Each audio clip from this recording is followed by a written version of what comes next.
National Weather Service in Denver, Colorado, has issued a tornado warning for southeastern Morgan County and northeastern Colorado, west central Washington County and northeastern Colorado, until 4:45 p.m. Mountain Daylight Time. At 4:20 p.m. Mountain Daylight Time, a severe thunderstorm capable of producing a tornado was located over Woodrow, or 19 miles southeast of Fort Morgan, moving southeast at 30 miles per hour.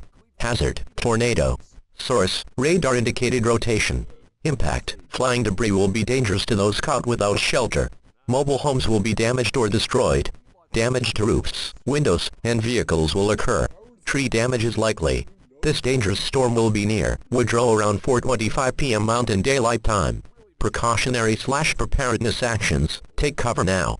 Move to a basement or an interior room on the lowest floor of a sturdy building. Avoid windows.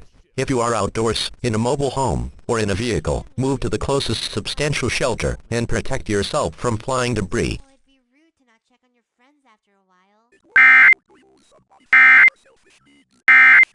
True, luckily that'll never happen. Whatever.